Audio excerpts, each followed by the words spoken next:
Hello,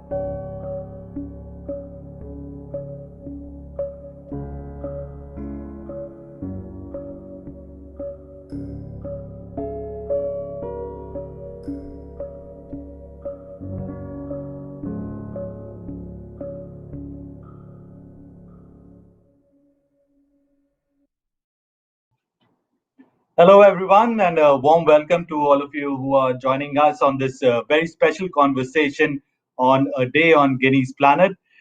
Today, I'm joined by an individual who probably as a kid was not too interested in sports, but today he is one of the best wheelchair tennis players in the country and has also represented India at international events. I have with me Madhusudan. Hi, Madhusudan. I've been really looking forward to this conversation all day. Thank you for giving your time. How have you been? Hi Debraj, I've been doing very well. It's been a hectic day since morning. Thank you for having me. Hope you're doing well too. Yes, I hope I haven't taken away your time from your practice. I believe the weekends are the best time for you to get your practice done. Uh, in fact, no, I've not gone for practice today. I had some other couple of events to attend, so I was participating in that. Okay, fantastic. Now, for all the people who are watching this, let me tell you what makes Madhu so special and incredible. Madhu lost both his legs at the age of 13 in a train accident, uh, but he never gave up. I mean, he pushed himself, he overcame all the hurdles, and today he is a professional tennis player. Not many people in the country can claim that they have done overcome obstacles and become a tennis player, and that too professionally. Madhu, if you could share with us, first of all, what got you interested into playing tennis, and when and where did you start playing? In the year 2011, I had to attend a wheelchair tournament happening in Bangalore. So unfortunately, not by decision, I had to attend a tournament. When I saw the tournament, first tournament, I felt it's really a good game, and even the competitiveness was really high. So after the tournament, I approached the organizers and I asked them, where do these guys practice and all. So they said, there is a place called KCLT in Bangalore. So where on the weekends, a lot of wheelchair players come together and they practice there. So that was my first introduction to tennis. And after the tournament, I attended the practice sessions on the weekends, like on a regular basis, and I started, playing tennis in the year 2011. So once you started going to practice, you played on the court.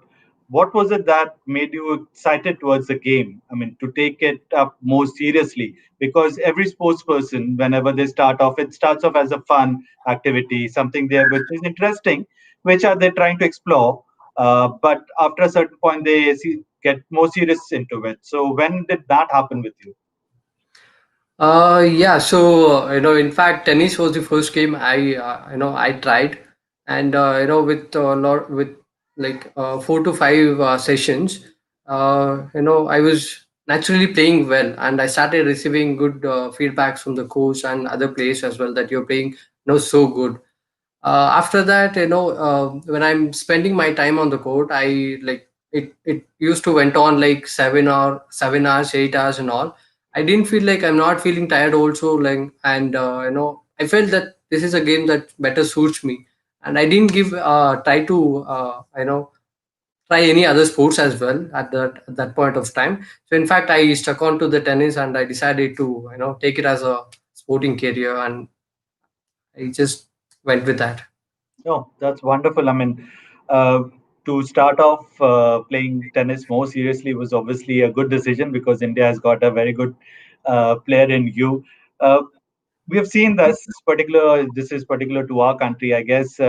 When a sports person is starting out, they face a lot of difficulties in the sense that there could be financial difficulties. Playing equipments, we have seen some players struggle with getting the right kind of equipments. I mean, we all know tennis is a slightly expensive sport, if I'm not wrong. uh, were there any challenges you faced in the early year? If you could share, especially when you were going out to practice and you had to get the equipments, how was it? How was it at that time? Yes, Devraj, there were a lot of challenges when I started. In fact, I took almost 5 years to get my own wheelchair, the basic tennis wheelchair. So when I initially started playing tennis, I was staying in a hostel. I was very young at that stage, and I was studying. So my mom used to give me the weekly expenses to travel from my place to the tennis court. So I didn't have any personal vehicle at that time. So my I used to travel by auto. So that was one issue. Carrying the wheelchair in an auto, a lot of the autos used to refuse seeing the wheelchair, that it'll be a problem for them. That was the one issue. And financially also, my mom was the uh, sole breadwinner for the family, and it was quite difficult at the initial stage. A lot of people helped me also. Like, I used to go stay in some tennis player's house for 2 days and complete the weekend's training and come back home the next day. So I used to do all that, and thankfully, I got my first wheelchair in the year 2015, and I'm still using that wheelchair. As you said, it's a very expensive sport. If you move on to a better wheelchair, so that's a professional modified customized wheelchair for yourself, it'll cost you nothing less than 4 lakh. So Oh, wow. it's a very expensive game. Also, the tennis courts, it's really hard to find tennis courts in Bangalore, because even if you find a tennis court, the coaches, the management, they won't allow you to play, because they'll give you the odd timings, like come in the afternoon and play. So it was very difficult to manage beginning at the beginning, but now things have fallen in place. That's wonderful. I mean, slowly, I think there is more awareness about wheelchair tennis, and the authorities are working towards it. But obviously, as you said, a lot needs to be done. Um, when as a child we grow up in our country, we are told that we should study and get a future and get a job which would secure a future. So that's why many of the parents, and especially my parent, didn't allow me to pursue my interest in sports more seriously. What was the reaction of your mother when you possibly told her that you wanted to take tennis more seriously and and get further ahead into this? Yeah, initially my mom also like, why divert from the studies first. Focus on the studies first, get your degree, then you can you know trying anything else. So even when I had a conversation with mom, I said, my first priority will be studies only, completing my degree, and I was very good at studies as well. So my mom couldn't say no to me going. Sorry, what degree did you, which subjects did you study? I just got curious there. I did my bachelor degree in commerce. Oh, wow. I took accounting and finance. Fantastic. Yeah. Sorry, go ahead then. Yeah, initially she said no for me taking tennis as a career.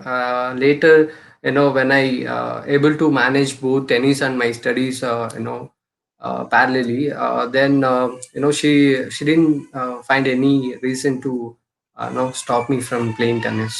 So now it's all set. That's absolutely great to hear. Madhu, I wanted to know. I mean, when we watch wheelchair tennis, obviously, unlike other sports like cricket and other sports, the dimensions of the court and everything remain the same, isn't it?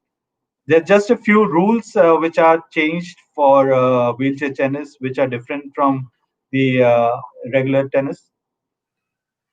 Yes, in fact, you're right. Like all the rules are same, except there is only one change in wheelchair tennis. So in wheelchair tennis, we are allowed to hit the ball after the second bounce, whereas in the normal tennis, the players have to hit the ball on the first bounce itself. Here we are allowed to hit the ball on the second bounce also. That's the only difference. Rest all remains same. Even the court size, everything, the net height, everything remains same. So I tried my hand at tennis once, and unfortunately, my fitness wasn't good enough. I gave up after a couple of points. I mean, it's remarkable that you have to. go up and down the court. It looks very easy, possibly on to people watching from the sidelines on TV screens. But tell me how difficult it is, because I know as a sports person, you really need to have good strength, agility, all of those things. You need to be in top physical condition. How do you manage that, Madhu? If you could share that. Yeah, so tennis is a tough game. You're exposed to a lot of injuries, especially your elbow or shoulders injury. So that's what I go to gym every day to keep myself fit and to gain a lot of strength to play for a longer time on the court. So that's number one. So you have to be physically very fit and you have to have a lot of stamina to play on the court. Also, try to play the normal game when you're practicing. It's like when you try to hit a wrong shot, that is when your elbow gets twisted and that leads to injury. So play mindfully when practicing. That's what my the thing I follow every time I go onto the court, and keep things very calm when you're practicing and when you're playing match also. So these are the two things that will be in my mind when I'm on the court.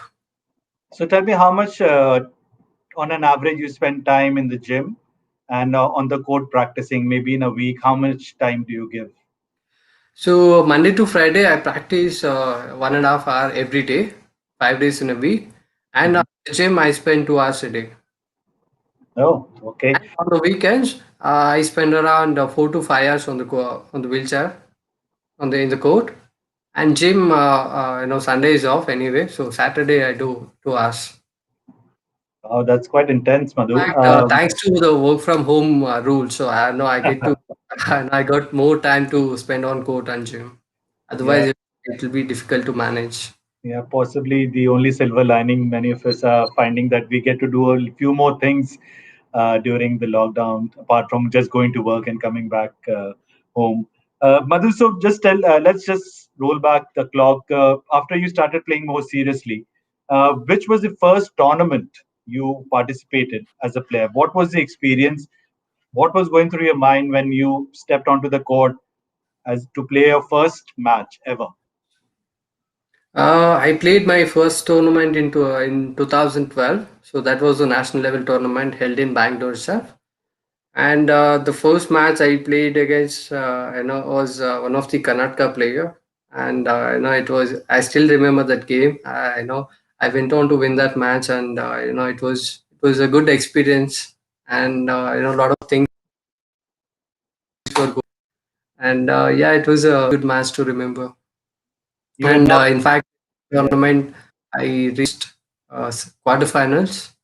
Oh, very Yeah. nice. I mean, obviously, there must have been some nerves and some butterflies in your stomach stepping onto the court, because it was the first time. It was a proper match, wasn't it?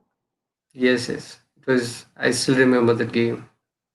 Okay, and then obviously you graduated, playing more matches. Uh, so what was the first international tournament, or let me put it this way, which was the first country you visited while playing as a tennis? And was that possibly your first international travel outside of India? Was it? Yes. It And was. how was it? I mean, leaving India and going abroad, it's an experience in itself. Tell us about it. Yeah, it was a fantastic moment for me to represent India. That moment I got in 2014, where I had an opportunity to travel to Thailand. It was called the Bangkok Open 2014. Okay. uh, that was my first international trip going outside India, and I received a lot of a lot of my friends, family. They all supported, and they were all like, "All the best to your best." And I was like, on the cloud nine, in fact. So it was I can't express in words. So it was so much enjoy when I reached the finals there, and it was very memorable thing to. I can't. Wonderful. Yeah, yeah. I understand. I can see it from your face how wonderfully good experience that must have been. Madhu, you have been to many international tournaments now, so you have seen the international players. What difference do you find between the Indian players participating in those tournaments and the international players? Is it in terms of the way they play or the equipments they have? What are the differences that you have seen there? So I know there are a lot of differences. We'll start one by one. So uh, Indian players are mostly take wheelchair tennis as a part time. So they work on a weekday. They do a lot of other stuff in a weekday, and on the weekend they go and practice. Whereas the other country players, they take it as a profession. So they spend almost 7 to 8 hours on the game itself every day. So there you can find out the majority of the difference. So we play against a professional tennis players. So that's the one thing, and their level of game, the tennis is very high compared to ours, because we also there's one more thing where the countries like Thailand, Malaysia, Australia and all, the government will provide a coach for the tennis players to practice, and they also provide a place tennis course, and they provide a coach, and they'll give you the wheelchairs also. Whereas in India, we have to acquire everything by ourselves. We have to get Oh. our own wheelchair, get to find a place, find a course, everything we have to do it by ourselves. So that's the difference. So they get to spend more time on the court every day, and their focus is only tennis. They don't have anything else in their mind. Mhm. So that's a major difference. We lack a lot of government support on the wheelchair tennis. Not just wheelchair tennis. There are, I mean, a lot of other sports also. Like there's no support at all. People with their own interest, they are trying to excel in the sport. So I that's the only difference. More so government support on this to for the future players to take this as a professional career and go forward. You mentioned something about the wheelchair, the special wheelchair, which possibly these players use. What's the difference between the one which you are using currently and possibly the other ones, which is an upgrade you mentioned? Okay, the wheelchair I'm using now is a very basic wheelchair. So that's the starting stage where you get that wheelchair. It's a very fixed one.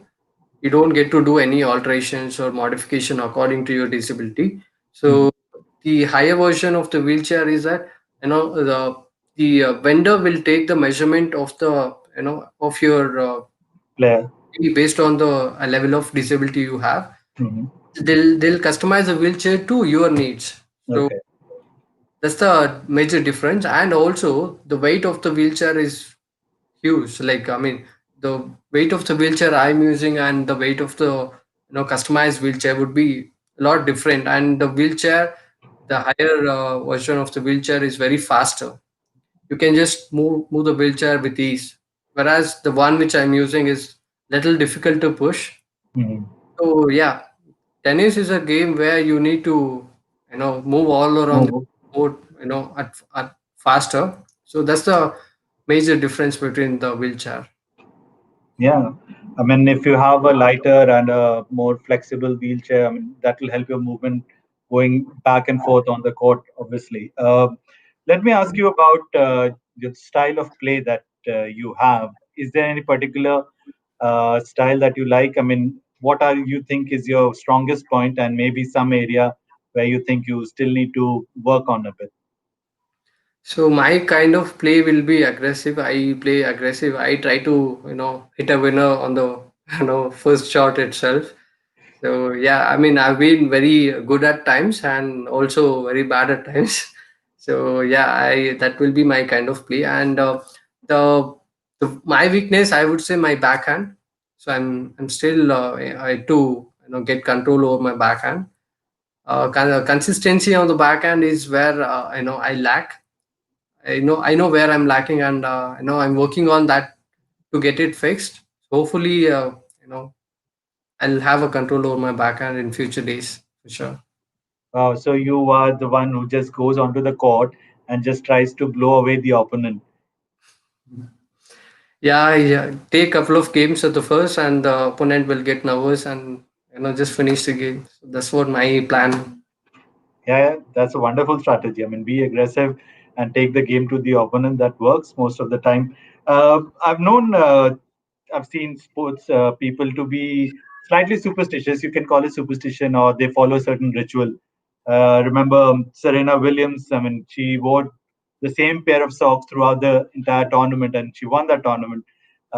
Some people just like to play with that one particular ball, which they won the point. Do you have any of these kind of rituals going through the match or before the match? Not any, I guess, but I pray to God before playing any match. So yeah, I mean, I don't like to celebrate also when I win. Oh, okay. There's not any superstition, but I follow these little things. Okay, so you just play it cool. Okay, job done. Next match, let's play that. Yeah. Wonderful, that works for you. Uh, this lockdown was obviously tough for all of us, but especially for sports person. I mean, I know they need to be in top physical condition all the time to, to play and to participate competitively. Uh, how did you manage during this lockdown period? Yeah, it was really tough. Even in fact, I had gained a lot of weight during the lockdown. Even though I was doing little push-ups and pull-ups at home, it was not helping, to be fit. Yeah, in fact, yeah, as I said, I had put on a lot of weight during the lockdown. Then I had to spend a couple of hours at the gym to, come back to normal, getting back fit. So, are you back to your pre-lockdown weight Yes, now? yes. In fact, I look a lot fitter now. Oh, wonderful. So, Madhu, let's get to know a bit more personal details about you. Which tennis player do you like the most, or whose style of play do you admire the most? My favorites will be Federer and Nadal. Wonderful, yeah. And whenever those two play, I support Federer. I kind of imitate Nadal on the court, so that his Okay, with all his the things which he mannerisms does, and all, I mannerisms, try yeah. to imitate him on the court. Oh, wow. So is that is so? Do you? I mean, obviously there are mostly hard courts where, but you've also played on the clay court. Do you like playing on the clay court like Rafa Nadal? No, in fact, I prefer hard courts. Yeah, it's much better to play on the hard court, definitely. Is there one tournament or venue which you dream? Do you want to? It's your dream to go and play there. Obviously, the grand stage, the biggest stage will be the Olympics. So represent your country at the grand stage will be everyone's dream. Even that's my dream as well. I'm looking forward to my opportunity, and that will be my dream to play. Okay. And is that your goal for 2021? I mean, I don't, as the situation is very fluid at the moment, you don't know if the Olympics is even going to be held, but have you set any goals for yourself for this year? So this year will be I'll be playing a couple of tournaments in this year. My focus is to win those tournaments. Yeah, that will be my focus for this year. Is gonna be. And are you thinking long term as well? I mean, over the next 5 years, give yourself goals every 3 years, 5 years. Have you set yourself any such goals as to, in terms of your ranking or the number of tournaments you want to play and win? Yeah, I have set myself goals for the next 5 years.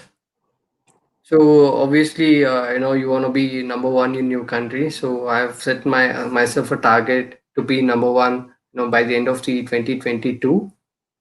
Where in fact, if I play like four local tournaments and win all of them, then I would reach the number one spot. So that's my long term agenda. So by 2022, I should be the number one in India, and then by the end of the 5 years, so I would see myself reaching the top 100 in the world. Yeah, It's really difficult to reach that top 100 in the world, but you know I need to push myself little more into tennis, and if I get more support from the people, then I would definitely make this happen. definitely. I mean, I'm sure with your hard work, I'm sure you'll be able to achieve those goals. Madhu, last few questions. Tell us, are you interested in any other sports, or is just tennis that what is interests you the most? I follow a lot of other sports as well. Like even I want to try, a lot of other sports. Just try, not take it as a profession. Just try. I want to try racing. I love racing. Wow, Try archery, shooting, boxing. I want to also learn MMA. Like, there are a lot of sports I need to try. you like the physical contact sports all quite a lot, huh? Yes, yes, yes. I love it. Okay, and tell us something which your friends might not even know, and if they watch this, they would be surprised to hear that about you. Okay, so yeah, there are a couple of things. So the first thing would be this relates to tennis only. Whenever I lose a match, that I could have won it, but I lost it due to a bad play on the day. So on the day after the match, I won't anything for the rest of the day. Oh, Close it till now. So this is one thing, and the second thing is like I know mind reading little, not so much. wow, I can read little bit. that's interesting. Yeah. So Yeah. So have I you tried it on how did you find out that you can read a bit of mind? That's interesting. actually, so it's telepathy. If Yeah. you've heard of it, telepathy. Yeah. So if I'm connected to some of my friends, if I'm really connected to them, and I can really read through their mind easily. I've even tried with couple of people, and it actually worked. Wow, But I've never that's told them really about this. oh, okay. That's really interesting. I hope some of your friends watch this whenever they can, and that's really a revelation. That's a big revelation, Madhu. Well done on that. And before we let you go, just quickly a few more favorite things. What kind of how do you keep yourself busy when you're not playing tennis? What are your other interests? I go for a long rides. Mhm. I would whenever there's no practice session on the weekend, I just take my vehicle and just go for a long drive. So you have the travel bug in you. You just like to Yes, travel and explore things, is it? right, right. Wonderful. So, Madhu, it's been great having this conversation with you. I wish you all the very best for all your future goals and endeavors. And I really wish that you get your goal of being the number one wheelchair tennis player in India. I mean, you have obviously a lot of talent, and your hard work, I'm sure, will pay through. Thank you so much for giving your time. Thank you, Devraj. All right. On that note, it's a wrap here. That was Madhu. Had a wonderful conversation with him, and there are more activities lined up on a day on Guinea's Planet. Stay tuned.